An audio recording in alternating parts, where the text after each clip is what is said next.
Welcome back to the Long Way Back podcast. I'm a host today, Timmy Long, and we're joined as always by the lovely Georgie. She's my co-host today, and we have a very special guest in the studio today, Banu Balaji. That's right. Got it? Yeah. And thank you for having me today.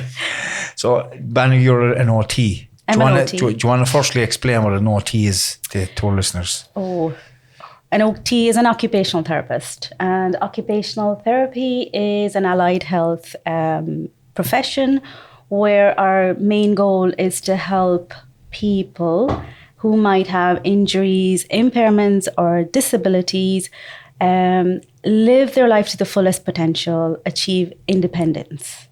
So that's occupational therapy. So quite broadly, necessary then. Yeah. Very broadly. And then you have occupational therapists. They work in different fields, like say I'm more pediatrics. So you might have occupational therapists working in neurology, acute care, orthopedics, cardiology, and lots of other subspecialties.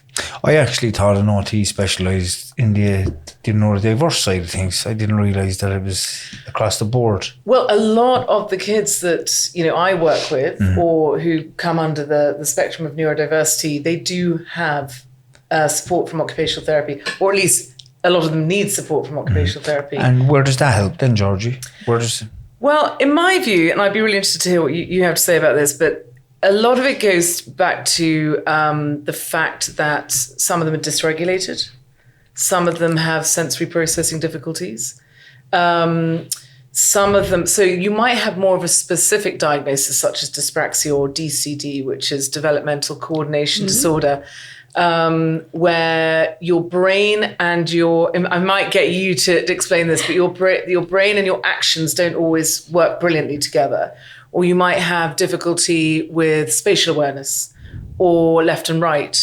And handwriting. Handwriting is a big one that we see in primary school, for example. Would you like to say a few more things? 'Cause I know I would. I am going to take it much further up and say, again, occupational therapy, we focus on occupation. And what is the occupation of the child? Right. It's play.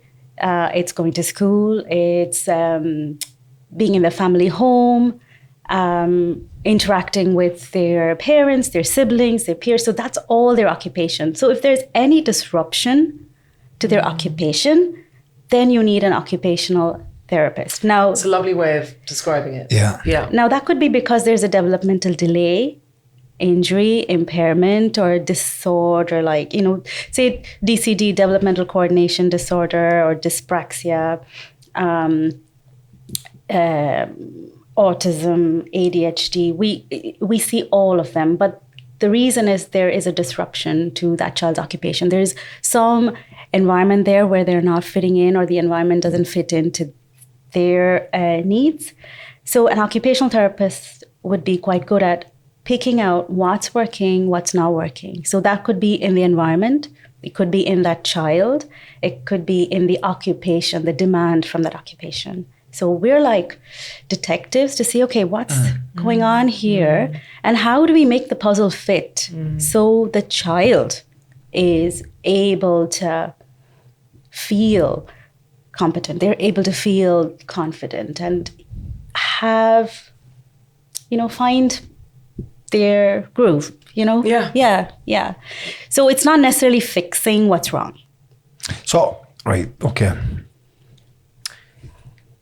What is your understanding of where a lot of this stuff comes from? Like the nature versus nurture thing?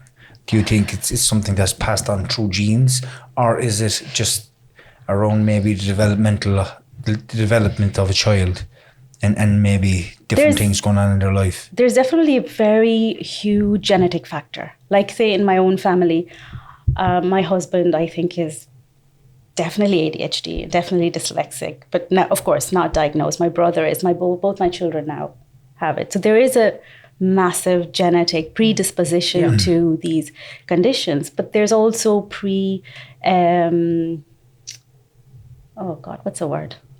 prenatal trauma, prenatal factors, postnatal factors too. Now I'm a clinical specialist and my specialization is developmental trauma. So I work with children in care or who've had or have had developmental trauma in their first early years, which could be separation from parents or neglect, abuse, and there's a huge disruption there. How and this is a question for me, and maybe for a lot of other adults as well who listen to this, are young people. My own upbringing was difficult. There was a lot of attachment issues there. There was a lot of violence in the family home. There was a lot of neglect and abuse. How would that affect me going forward in my life as an adult? That's a very Broad question. loaded question. Like there's so much there. Yeah. I think it's worth just also pointing out you do have a diagnosis of dyslexia And ADHD. and ADHD. So you're probably wanting to understand. What I want to do is give people out there who are listening to this an understanding of why they feel maybe the way I've felt for so long without an understanding of why I felt like that. Yeah. I can't say for the diagnosis of ADHD or dyslexia because there could be a genetic factor there as well. But what certainly happens is the early relationships form our basis of how we relate to the outside world and how we perceive the outside world is going to relate to us. So for a baby that needs to be held and not being held, that's huge. And we might think, actually, it's a baby. What do they know? But I don't know, the body keeps score. Like we know in our muscles, we know in our body, we know in our joints what safe feels like, what warm feels like, what Belonging. But even going back further, what full feels like, what a dry nappy feels like. You know, those are very basic needs. And when those needs are being met, there's learning. When those needs are not being met, there's other learning. And that's how we form our view of the world and what the world means to us and what we mean to the world. I suppose that's really a very complicated way of looking at things, I think, but it is broad. But as you said, it's so broad. It's so hard to really understand it. But what I was trying to get at really was how much of an effect does trauma have on someone having intellectual issue like dyslexia, dyspraxia, dyscalculia, ADHD, even autism. Like, is autism more gene related than maybe trauma related, do you think? possibly. I've questioned that so many times myself. But I also think there is a huge intergenerational trauma piece as well. You know, the parents might have had difficulties. Their parents might have had difficulties. And it can go back a few generations. And then, of course, this behavior and this, their own interpersonal relationships are also affected by what they've had. So it's kind of like a big Jigsaw puzzle. But even something that maybe is quite hard to unpick at this stage. And I have seen some young people who've had developmental trauma. They've had a lot of difficulties with relationships, with functioning, with school, with peers, but actually they didn't have ADHD. They didn't have There's dyslexia. a great visual, actually, that I was looking at the other day, a Venn diagram, ADHD, trauma, and how there are so many matching profiles with the two. So in a way, it's so hard, as you said, to unpick, but what we see is a big correlation between these two profiles. Would you agree with that? 100%. Yeah. And the same with autism as well. Yeah. We use the Coventry grid to try and tell them apart, and which is why there's a lot of people waiting for assessments. The reason why assessments take so long is because professionals are trying to unpick what's what, and that takes a bit of time. And then you have the typical childhood children who do end up with ADHD and dyslexia and the whole list. Do you find it difficult? Because obviously I come from the kind of point of view of a teacher and seeing some of the reports, lots and lots and lots and lots of reports that I had with children. And I always found the background history slightly surface level. And I think from when I was talking to professionals, I find that they find it very difficult to get a really true understanding of what actually happened. This idea of this generational trauma, they can't, do they have the time to go back that far? Do they even know themselves? Do the parents know themselves? So it's quite hard to get a really genuinely good picture of a child's profile, because that background can be quite, some parents might not want to talk about it. And that's quite true. But it's also true that if you have a really skilled, experienced clinician doing it, they will know. Like Banu. So Banu, one of your real kind of expertise lies around attachment. Attachment, but also not so much attachment, but how that attachment affects that person's occupations. Okay, so I'm gonna give you an example. Okay, my own upbringing, right? My main caregiver was my mother, and my attachment towards her was bad. Okay, because this is no dig or anything like that. My mother, she passed away a good few years ago, but she had her own stuff, and I've understood all that stuff, and I love my mother to death, but my attachment to my mother wasn't great because of the stuff that was going on for me. What kind of things should a parent be doing to make sure that the attachments, that there are some really, really good attachments to parents and strong stuff like bonds. that? It's a good question. I have questioned it because I look at my son today and he's like stuck to my wife at the hip.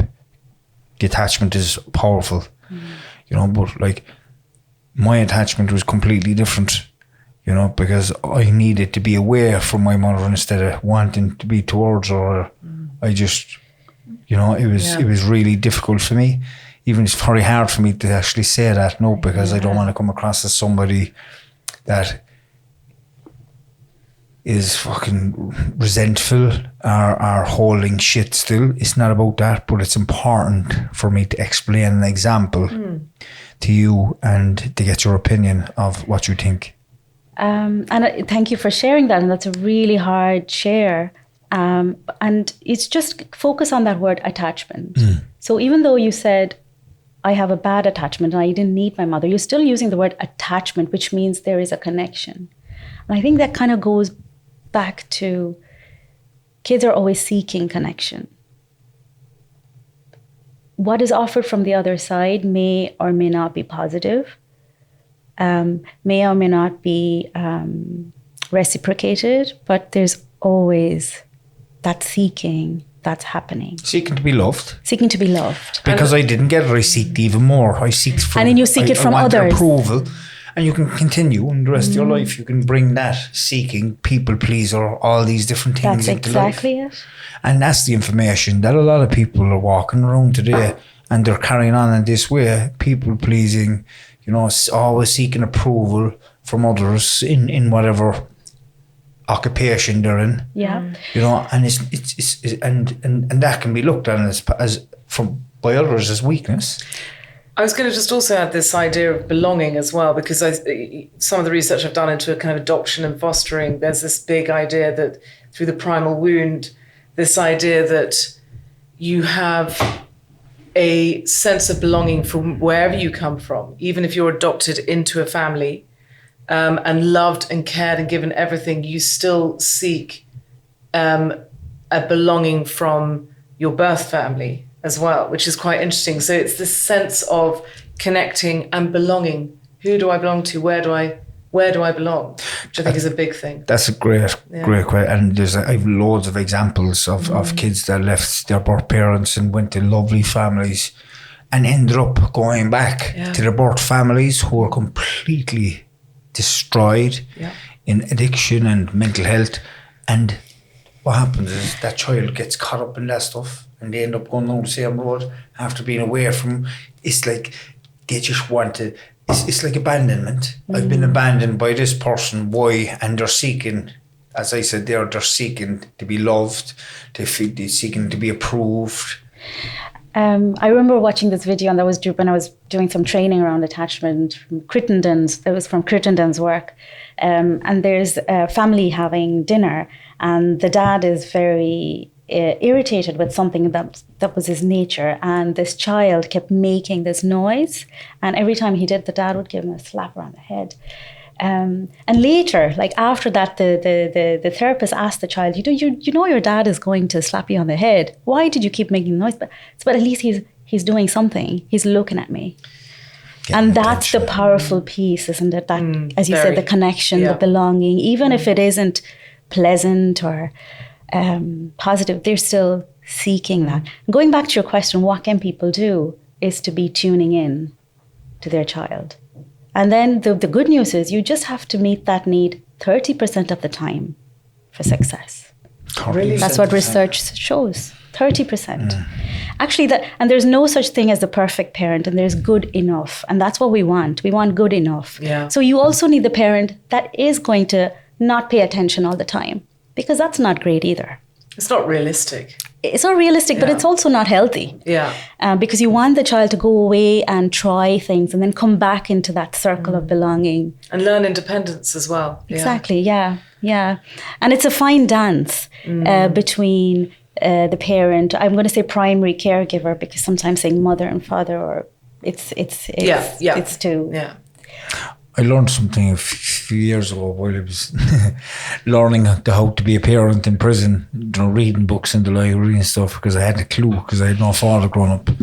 My mother was unstable with her own stuff, and I was going home to 2 children and literally did not know how to become a father, didn't see him for years.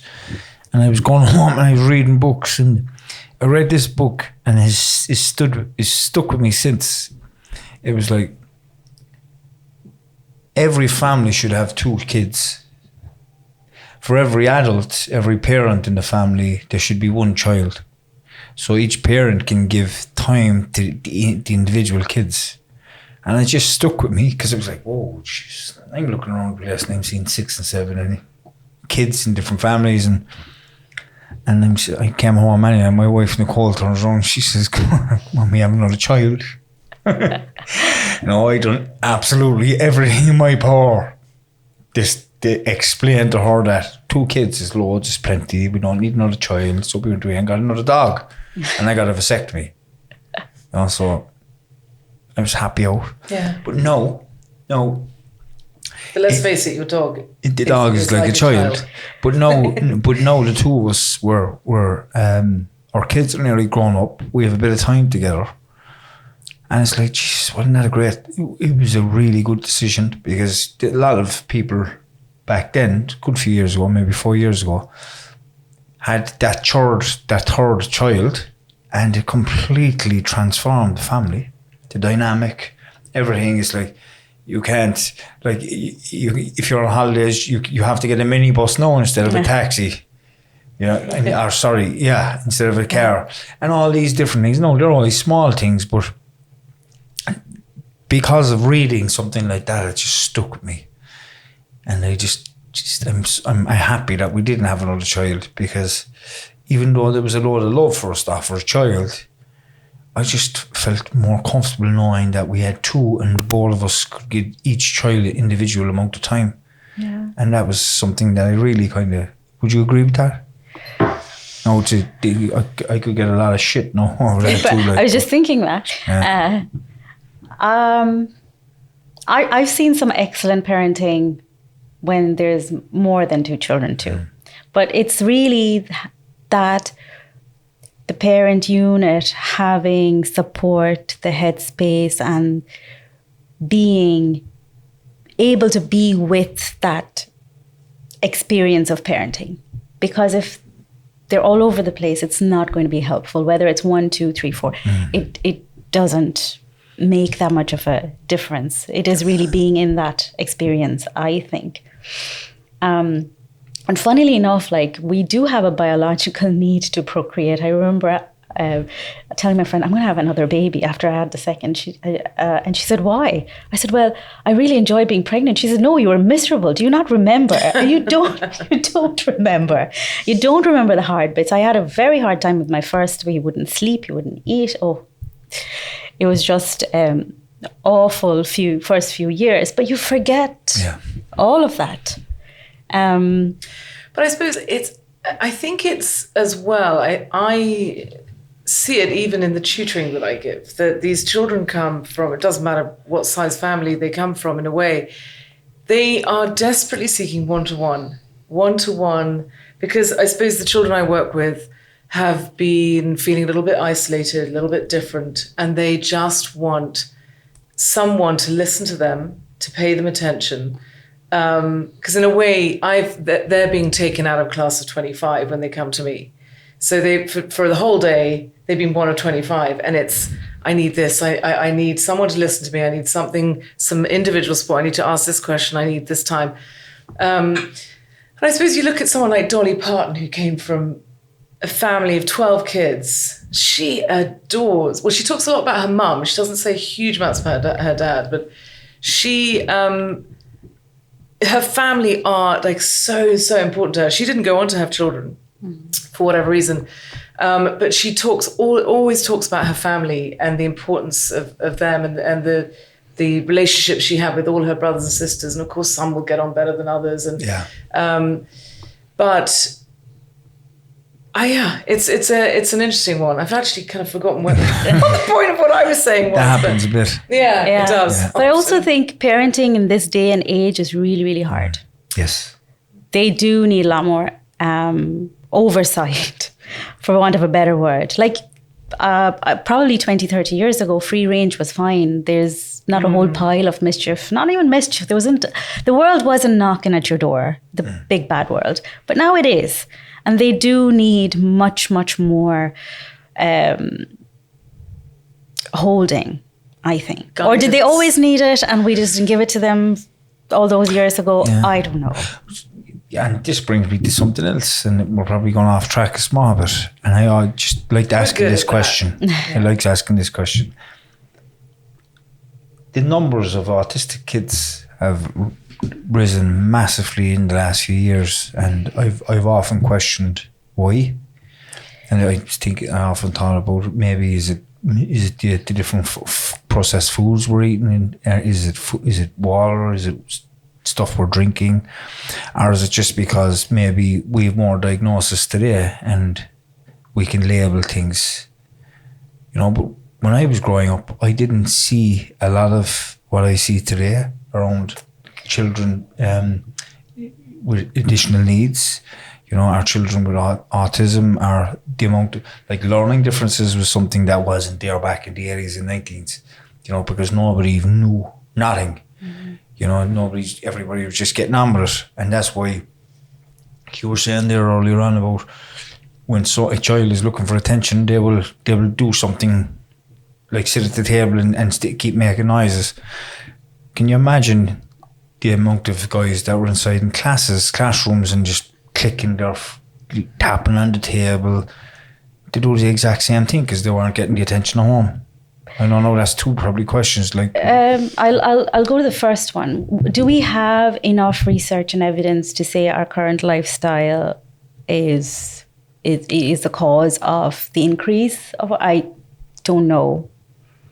Is the answer to that, only because I'm not sure they're releasing all the figures. I'm a bit of a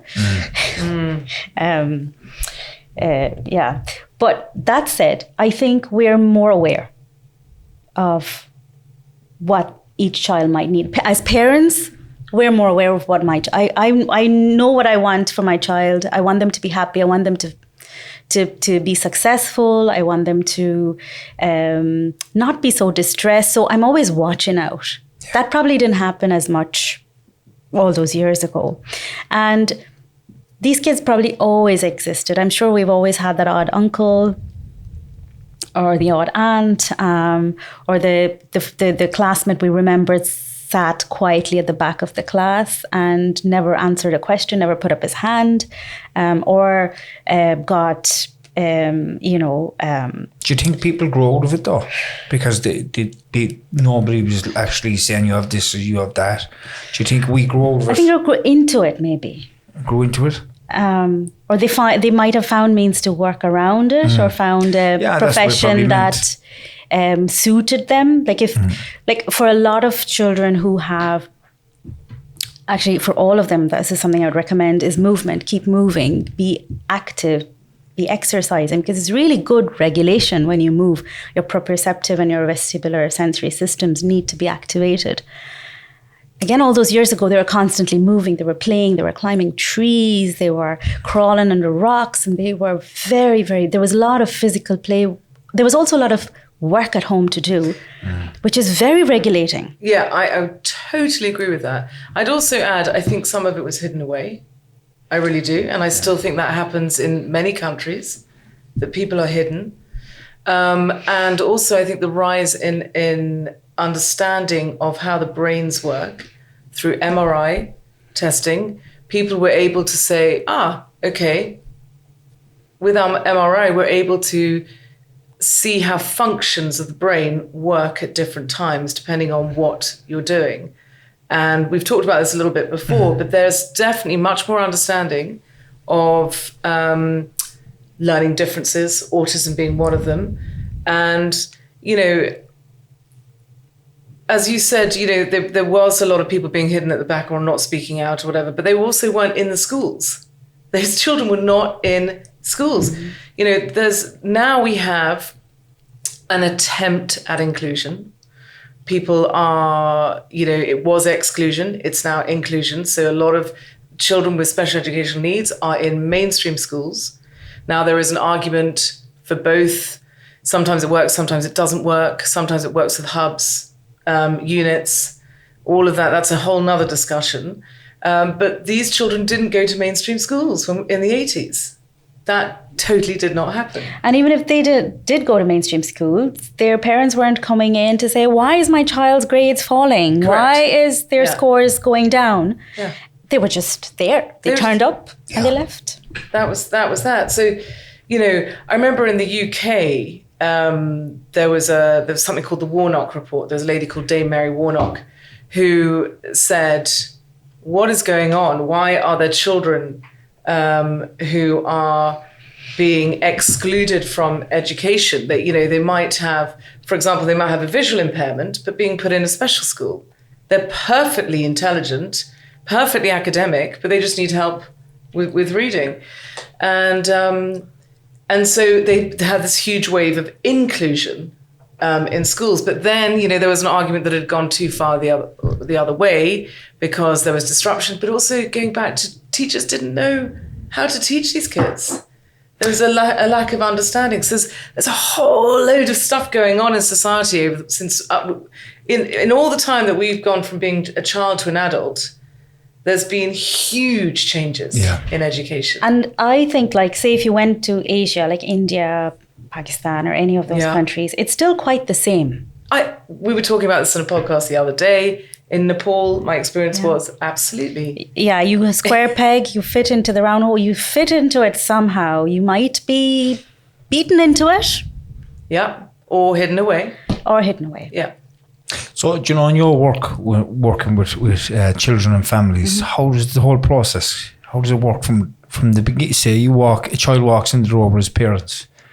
And with the children in care, that's a little bit different. So I work mostly with the caregivers, and what I'm trying to, because I'm a I do sensory attachment intervention. So I'm looking at sensory processing from the child's point of view, and how the attachment and relationships are playing with that sensory processing, and is that need being met or is that being ruptured? And I try to make a match between the two. Could you just explain to listeners what sensory processing is? So sensory processing is how, as human beings, we use our sensory systems. How many senses? Five. How many senses do we have? We've got our hearing and our sight. 7. Touch. Yeah. 7. Taste. Yeah. Sight. 7. Are you saying 7? Oh my God, I went for 5. So hearing, touch, taste, smell, sight. And then we have proprioception, our sense of body in space. Vestibular, our sense of movement in space. And then we have interoception, the eighth sense, which is our inside senses, feeling hungry, thirsty, going to the toilet, butterflies in our tummy, but also emotions. We feel emotions in our body. So that's 8 of them. And this is how we learn from the environment, and we learn how to interact with the environment. Interoception is a really interesting one because a lot of people don't talk about it. It's very new. It's very new and very, very common in autism. Very common. And sometimes in ADHD. Oh, yeah. You can have difficulties with interoception and not have autism or ADHD too. Interoception, can you explain that? It's small bit for me because so it's your insight. how you feel internally when you're in people's company. Like, could be in people's company, could be on your own. It could be what you're aware of. Wouldn't that be based on maybe how you grew up, your environment, your beliefs? 100%. Like. So they're always playing with each other. Okay. So with sensory processing, you could have a difficulty that is kind of from birth. It's a neurological difficulty. So you could be, you could have an aversion to noises. You could have poor interoception. Like my own boy was very poor with the interoception. He's 18 now, still cannot say that he's hungry. I have to say, I think you're hungry. Please go eat something. Yeah. Very poor sense. Or they don't eat enough. Yeah. I don't have that difficulty. Yeah. I said I don't have that difficulty. So that's, I don't know. That's the other coin. That's the other side of the coin too. Yeah, well, yeah, probably is. But so that's, that's all the internal sensing that happens. That's carried by the vagus nerve, which is like a really long meandering nerve that supplies all the visceral organs. But we also attach emotions to how we feel. When you feel full, and then you might feel happy, and then you say, "Oh, that's happy." It's very individualistic. Like what your happy is and my happy is and my body is very, very different. So your question was, how do we know? How do you actually? I have to forget. No, it's because I interrupted. We were talking about how do you work with parents with a child with a certain diagnosis? Oh, that okay. And then I interrupted with what is sensory processing. Yeah. So that's the sensory processing bit. So that there might be a mismatch there. So, for example, it's a child that's been placed into somebody's care and they're saying, okay, I need to rock the baby to sleep. But that child might have a vestibular processing issue, which means that they don't like being rocked. It makes them very, very unsettled and cranky. And they don't like the movement. So that's a mismatch. And then the caregiver kind of goes away thinking, okay, the baby doesn't like me. And then it starts this whole relationship thing that's negative. And it can happen to, biological families as well. Why does my child not like being hugged? Or they're always hugging me. And actually it could be a sensory seeking or a sensory avoiding that's happening, not a personal issue like, oh, I don't like mom or I don't like dad. Do you know? That's interesting because for years there, if someone put their hand on me, I was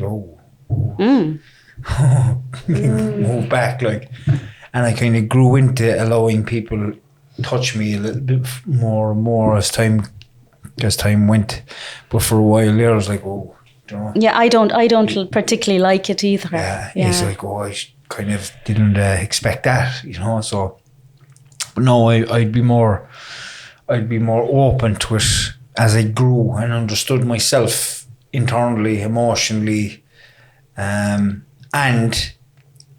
understood what happened as a young person, and how the body keeps the score, how the body keeps hold of the different traumas, and it gave me a better understanding of everything and how I could maybe let it go. So I would allow myself to feel the way I was feeling when somebody tried to give me a hug, and I wasn't a hugger before. So we can change. But how did you learn to do that? I had to trust people. And how did you learn to trust people? You just had to... It wasn't something that happened overnight. I started to see the good, not in people, but me. Okay. Before I could actually see it in other people. And that's a very cognitive process that you've kind of put yourself through, which is excellent. But some people mightn't be there yet. Yeah. And it's then good to understand it from a sensory actually, my skin does really not like being close. And that's actually safe to say then, isn't it? Instead of like, I don't like you. Yeah. Yeah. A lot of the children I work with have some kind of sensory, I don't know if it's sensory process, sensory needs. So I call it sensory preferences. Sensory preferences would I call be it sensory exactly preferences. right. Yeah. It's the difference between whether, if you're reading to a child, are you going to sit them on your lap or are you going to sit them across from? Because if they don't like, even when you're reading to a child, they don't like your breath on their ear, and that's like icky for them. They're not going to like reading with you. And also, That's a great point. Yeah, because you were also saying earlier about the environment as well having an impact.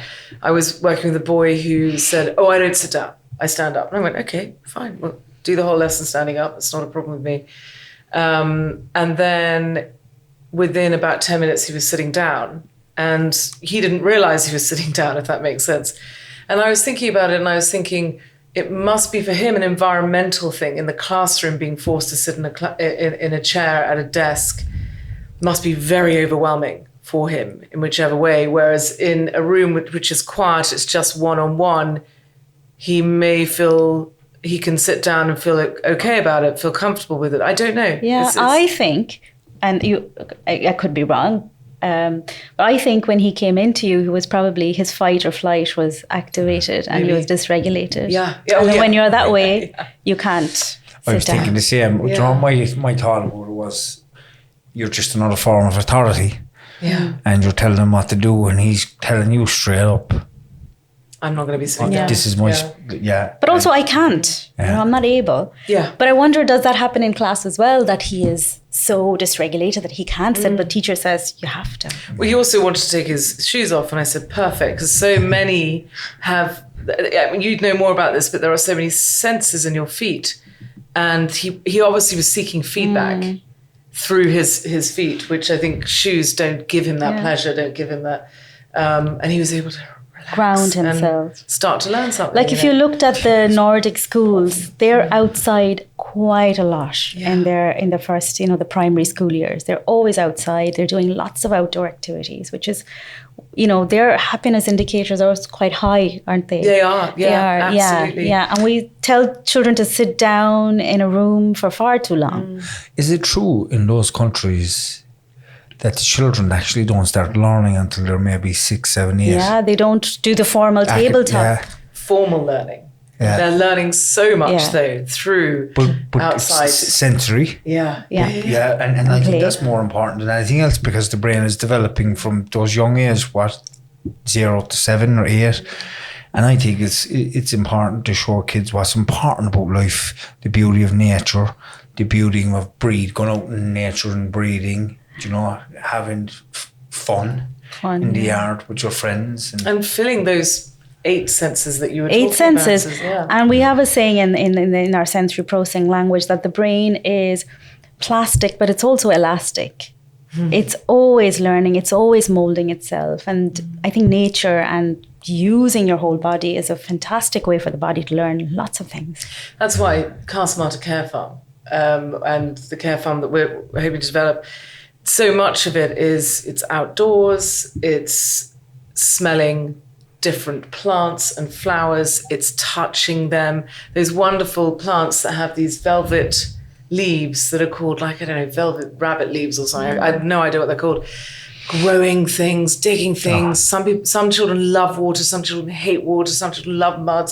But also the option to take their shoes off and walk in the garden with bare feet is a really important part of it. I actually do that myself still. People be looking at me and saying, what the fuck? I was actually followed into a hotel last week, and sure they thought I was homeless. Yeah, I was. We were doing a charity boat race down in the quay, and I went in to use the bathroom of the hotel, and I had no shoes on. And this lady followed me from reception over to the toilet and says, "You okay?" And my back went up straight away. My back went. I says, "I'm fine. Yeah, thanks." And she said, are you sure? I said, yeah, I'm fine. And she's using the toilet. And she washed me and waited till I came out. I walked she out. washed you. She washed me. What? She watched you. Yeah, and I came out and like, but the reason my back came up is because like just people watching me or just judging me. Yeah, yeah. I think about how that feels. You don't even need to think about it because you know how it feels in a classroom. Yeah, you know? But there's one thing you mentioned there, Banu, I think is important. You know, you mentioned about the brain being elastic, neuroplasticity. Can you break neuroplasticity down for somebody who has maybe had a lot of trauma, developmental trauma, who their belief systems are really bad about themselves, that they're no good, they're worthless? Can people change that voice in their head? It definitely gets harder as you get older. The younger you are, it's, I won't say easier, but it happens quicker is how we can, because again, if you looked at brain development and neuronal growth, there's certain time periods, certain stages of development when there's more neuronal growth. Like after 3 years, new neurons are not really produced, but the neurons are still making connections. And then you go to the teenage years where actually the brain is starting to pare back the things that it doesn't need anymore. But then there's also memories. There's lots of things that's already settled in too. Another stage would be for women, certainly, when they're giving birth, there's again neurological changes that happen in the brain, and then menopause is another stage when there's neuronal changes. So there are stages where this is happening, but again, it's not impossible. We do learn. It might take longer. It might take that more support to get there. But yes, I've done it in my 30s. Changed those belief systems that I had, that I was no good, that I was worthless, that I was bad, that I was thick, that I was stupid, no one wants you, all that. That was my vocabulary in my mind going through my whole adult life. The only reason it wasn't really as strong as it was when I was younger is because I was using alcohol and drugs to block it out. But when I was younger, I was tormented, from a really, really young age, because I was after detaching from my body emotionally.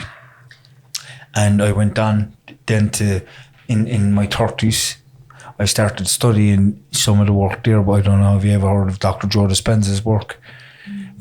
He talks a lot about neuroplasticity and how we can visualize the person we want to be, and how if we start feeling how we want to be, feeling how we'd feel being the person we want to be, we're getting closer and closer. And I started doing that, and my life changed. And I would guess that it was slow. It was slow process. Work. Like it was work that you had to do. 4:30 in the morning for months and months and months up, straight downstairs, meditating, visualizing how I wanted, visualizing what I was going to be doing, visualizing how I'd feel.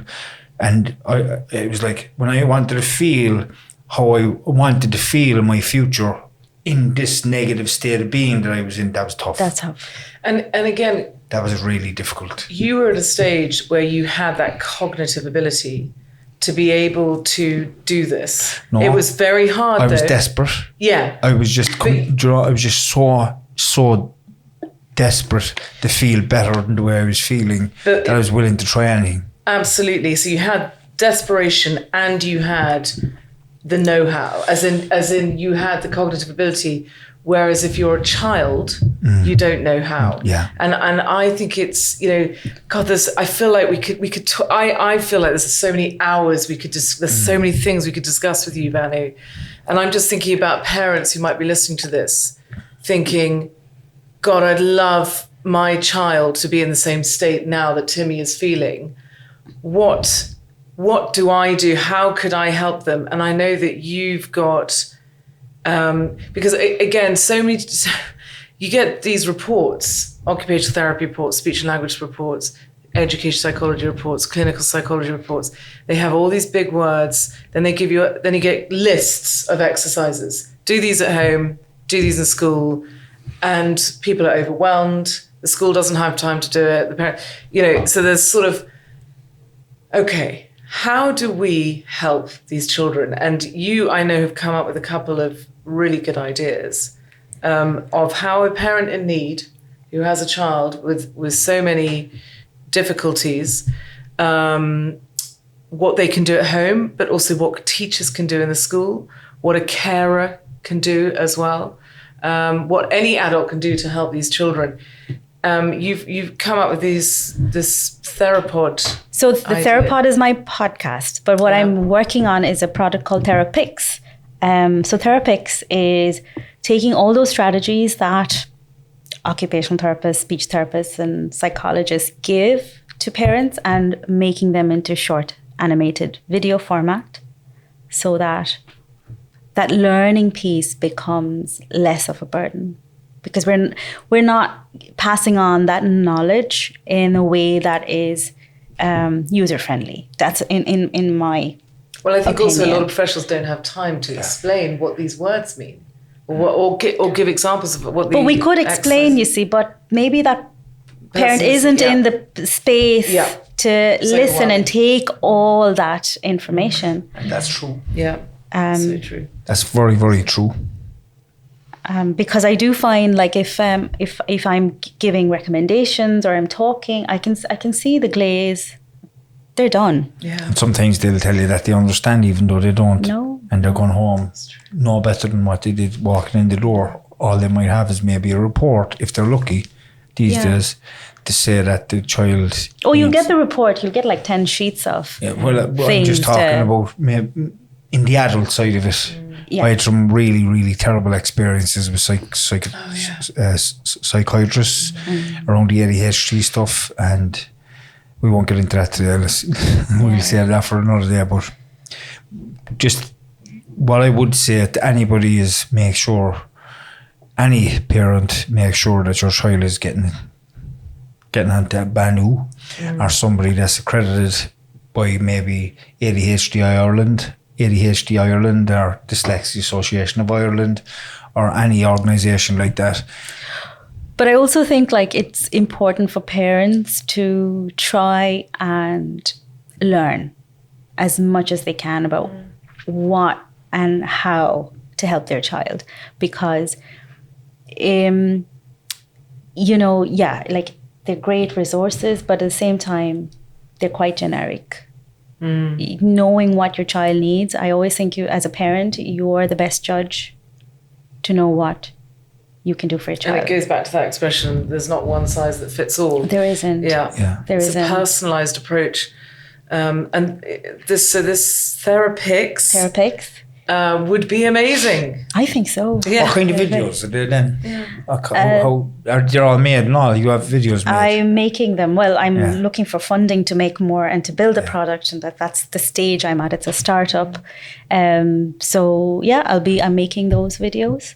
And they will help parents to actually understand a lot more about their children, what's going on for them. So when I say sensory processing, I have a video for that. Or when I say do more proprioception, I have a video for that. Makes so much sense than looking at sensory processing on a piece of paper. Yeah, exactly. Vestibular. What do we mean vestibular? Interoception. What does that mean? If you have a little video of someone explaining, this is what it means and this is how you can help your child. That's powerful. Yeah. Really, really interesting. And I think that will take off massively. I hope so. When people get their hands on it. If I can get people to fund it, that would be great. Yeah. That seems to be. But I keep working. I'll keep working. That seems to be across the board. No clue, Banu. Funding. But in the meantime, you've got the Therapod. I have Therapod. Yeah. Our podcast we're publishing on Thursday. So Therapod is conversations between therapists and parents or anybody who wants to chat to us, but really breaking down what is OT, what is speech and language, what does the psychiatrist do, what do you mean by a diagnosis, what does medication mean? So we're breaking down jargon and language and research. We'll be talking to parents and teachers as well about what works, what has worked for them in their journey, because what we'd really like parents to know is there are things you can do. it's so stressful for a parent. The whole thing from when you start to see, hang on, my child needs additional support in some way, whatever we're talking about, and who do I go to? Then there's the waiting lists. Then you find someone, and then they start saying, okay, well, it's this, this, and this, and these are all the recommendations. How do I pay for this? What does that mean? The whole process is so overwhelming. The tears, the tears that come, I just feel very passionate about the fact that these parents need a break. Yeah. And if people could use their professionalism, as Banu is, to help them to help their children in the best way possible. And the only, going back to what Banu said there about funding, this stuff should be funded by the government. This is I the put in a future grant of and our I never country. heard back. And I also find like I've been in that startup space now for a while, and it's amazing that they want to fund AI, deep tech, and all these space projects. But what about children now? They're our future. They are our future. Yeah, this is the future generation. And they want to know what's the return on investment. It's like, your return on investment is the children. And a stronger, more able workforce. What better return on investment? Yeah. The investment, the return of that investment is children who are well able to process what's going on from. That they're resilient adults who are functional adults, and that they don't have a long YLD, years lived with disability, because that's what's happening now. YLD. What's that? YLD. YLD. Years lived with disability. So interesting. It's powerful. Yeah, it is. Yeah. So where can people reach you, Banu, if they want to reach out or avail of your services? Or Banu at therapics.io. And this will all be in the description as well at the bottom of the podcast, and Tony will put all And this I'm in. on LinkedIn, Banu Balaji. And is there anything else that you'd like to maybe talk about that we didn't cover? There was something that I wanted to say. I can't remember now. I mean, there's so much I'd like to talk There's about. loads, there is loads. There's loads, and I'm sure maybe down the line when everything's up again and running, we might have another chat at some stage. Yeah. Fabulous. I can't remember. I know. This It'll come. in the middle of the night. But listen, thank you so much for coming in to Thank join you. It was us. a pleasure. I love these chats. Thanks so much. Yeah, and so do I. And I can get quite passionate about stuff as well. And I'm glad that to see that passion, because that's what we need, I think, and to start talking about it. I always try to give an example based on my own experience, because I'm not a professor or a big doctor or have any titles or anything like this. All I have is my own lived experience, and I'm just learning about this stuff like everybody's that's going to listen back at home. But it's so important. It's so important for you to talk about your experience, because it makes it so real. Mm-hmm. Yeah. And, and there are many people who are not willing to do that. So, thank God. Thank you. Yeah.